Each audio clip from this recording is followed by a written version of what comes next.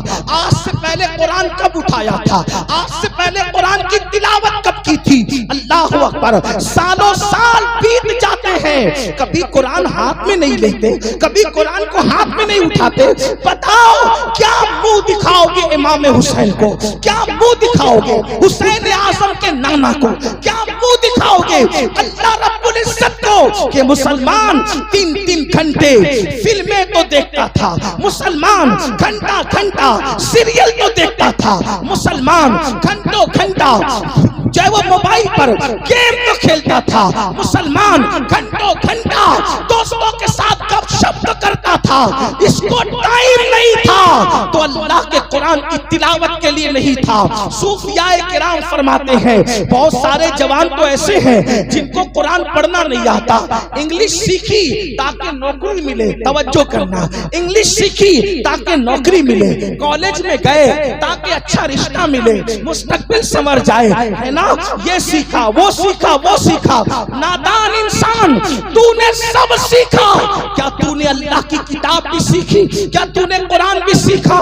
80% مسلمان ہیں جن کو قرآن پڑھنا نہیں آتا۔ صوفیاء کرام فرماتے ہیں جس نے دنیا میں قرآن پڑھنا نہیں سیکھا وہ قیامت کے دن اندھا اٹھایا جائے گا، وہ اندھا اٹھے گا۔ پوچھنا چاہتا ہوں کمپیوٹر سیکھنے کے لیے ٹائم نکالنے والے میرے بھائی، میں تجھے سلام کرتا ہوں، بالکل تو کمپیوٹر سیکھ، گاڑی سیکھنے والے گاڑی بھی سیکھ، جو سیکھنا ہے سب سیکھ، لیکن یاد رکھ جو سیکھے گا وہ دنیا میں کام آئے گا، اگر قرآن سیکھ لے گا تو وہ قبر میں بھی کام آئے گا، وہ میدان معیشت میں بھی کام آئے گا۔ اور یاد رکھنا قرآن سیکھنے کے لیے تم جیسے ذہین جوانوں کو 3 مہینے سے زیادہ کا وقت نہیں لگے گا۔ کیوں نہیں سیکھتے قرآن؟ بتاؤ جو دنیا میں اندھا ہے وہ بھکاری بنتا ہے کہ نہیں بنتا؟ جو دنیا میں اندھا ہے وہ محتاج بنتا ہے کہ نہیں بنتا؟ جو دنیا میں اندھا ہے اللہ اکبر لوگوں پہ بوجھ بنتا ہے کہ نہیں بنتا؟ لوگ کہتے ہیں آنکھ نہیں ہے نین ہے تو چین ہے، نین نہیں تو چین نہیں۔ آپ سے پوچھتا ہوں مسلمانوں، دنیا کا اندھا قیامت میں آنکھ والا اٹھے گا، لیکن قرآن نہ سیکھنے والا قیامت میں اندھا اٹھے گا۔ اندھے اٹھو گے تو اپنے نبی کا دیدار کیسے کرو گے؟ اندھے اٹھو گے تو اپنے خدا کا دیدار کیسے کرو گے؟ یہ دنیا ہے، دنیا یزید کی زندگی بتا رہی ہے، عیش کرو گے، زنا کرو گے، اللہ کے دین کے خلاف زندگی گزارو گے تو تمہاری نسلیں بھی ختم ہو جائے گی۔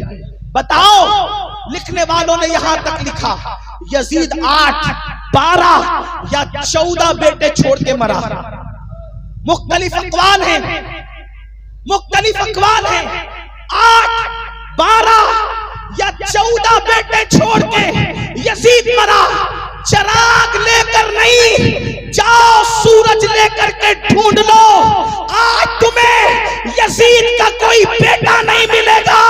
حسین نے سب لٹا کر ایک بیمار بچایا تھا، آج پوری دنیا میں مسلمان کا کوئی محلہ نہ ملے گا جہاں حسین کی اولاد نہ رہتی۔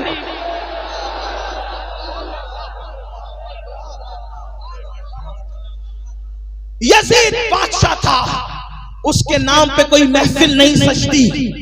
امام حسین تو بے گھر تھے، امام حسین تو بے گھر تھے۔ امام کے نام پر کیسی محفلیں سج رہی ہیں، کیسی محفلیں سج رہی ہے۔ ارے کسی کا عرس ایک دن ہوتا ہے، کسی کا 2 دن ہوتا ہے، کسی کا 3 دن ہوتا ہے، لیکن اہل البیت کی شان یہ ہے کہ امام شافعی کہتے ہیں اس وقت تک ہماری نمازیں مکمل نہیں ہوتی جب تک ہم نبی کی اہل بیت پہ درود نہیں پڑھتے۔